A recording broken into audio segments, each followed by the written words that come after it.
बिस्मिल्लाहिर्रहमानिर्रहीम। अस्सलाम वालेकुम। A1 टीवी के साथ मैं हूं मुशर्रफ यासीन। सबसे पहले न्यूज़ हेडलाइंस। मुल्क भर में कोरोना से मजीद 18 अफराद इंतकाल कर गए। NCOC के मुताबिक 24 घंटों के दौरान 689 नए केसेस रिपोर्ट। मुस्बत केसेस की शरह 1.62% रही। एक रोज़ में 42,476 कोरोना टेस्ट किए गए। कोरोना से मजमूई अमवात 28,152 हो गई। मुल्क भर में 2280 मरीजों की हालत तशवीशनाक। कोरोना से मुतासरा अफराद की तादाद 12,59,648 तक जा पहुंची। Government, which can then take on ISIS, and believe me, Taliban are the best bet to get rid of ISIS. And I think this is where the world, it's a critical point for Afghanistan. The world must engage with Afghanistan. Afghanistan को तनहा करने के मनफी असरात होंगे। Daesh से छुटकारे के लिए तालिबान बेहतरीन ऑप्शन है। वज़ीर आज़म इमरान खान का गैर मुल्की मीडिया को इंटरव्यू। मज़ीद कहा, आलमी बरादरी अफगानिस्तान को इंसानी अलमिये से बचाए। 9/11 के बाद पाकिस्तान को कुर्बानी का बकरा बनाया गया। ड्रोन हमलों से हमारे लोग कलअदम TTP का हिस्सा बने। किसी भी मुसल्लह तनाज़े का दोबारा हिस्सा नहीं बनेंगे। ऐसे ग्रोहों से बात कर रहे हैं जो सुलह चाहते हैं। जो नहीं मानेंगे उनके खिलाफ एक्शन होगा। दुनिया को समझना होगा, मसला कश्मीर न्यूक्लियर फ्लैश पॉइंट है। अक़लियतों और कश्मीरी मुसलमानों पर भारतीय मज़ालिम पर दुनिया बात क्यों नहीं करती? वज़ीर आज़म का सवाल। वज़ीर आज़म ने मज़ीद कहा, आज़ादी इज़हार राय के नाम पर मज़हब को निशाना बनाना इस्लामोफोबिया है। पाकिस्तान में माहौलियाती तब्दीलियों के लिए इक़दामात कर रहे हैं। आइंदा माह लंदन में शेड्यूल माहौलियाती कॉन्फ्रेंस में शिरकत का सोच रहा हूँ। इंग्लिश क्रिकेट टीम का दौरा पाकिस्तान मनसूख करना मायूस कुन था।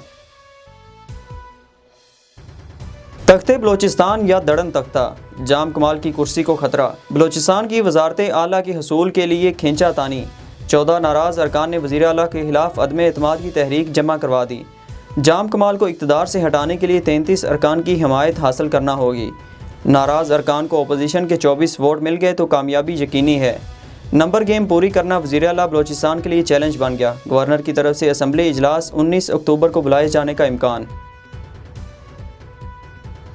नाराज़ अरकान का ज़हूर बलीदी को पार्लिमानी लीडर बनाने का फैसला। BAP के सीनियर मेंबर्स भी जाम कमाल के खिलाफ निकले। वज़ीर आला के खिलाफ महाज में स्पीकर अब्दुल कदूस बेजिंजो का किरदार नुमायां। सरदार सालेह बुतानी भी वज़ीर आला से इख्तिलाफ रखते हैं। गवर्नर बलोचिस्तान ज़हूर आगा अहम मुशावरत के लिए इस्लामाबाद पहुँच गए। MNA आमिर मक्सी और MPA नादिर मक्सी भी जाम कमाल की मदद के लिए कोयटा पहुँच गए। हर शख्स वज़ीर आला बनने की ख्वाहिश कर रहा है। सरदार जाम कमाल की गुफ्तगू। कुछ लोगों के तहफ़्फ़ुज़ात हैं, किसी से कोई ज़ाती इख्तिलाफ़ात नहीं। मज़ीद बोले, तहफ़्फ़ुज़ात इतने भी नहीं कि इस हद तक चले जाएं, मगर कुछ लोग अपने मुतालबात पर बज़िद हैं। पुरुमीद हूँ तहरीके अदम एतमाद नाकाम होगी। बलोचिस्तान की सूरत हाल पर अपोजिशन ही फ़ायदा उठाएगी। मौलाना फजलुर रहमान का कहना है कि इनके अपने ही लोगों की बगावत से सूरत हाल गंभीर हो गई। कानून किसी एक फ़र्द के लिए नहीं बनाया जाता, मगर चंद लोगों को नवाजा जा रहा है।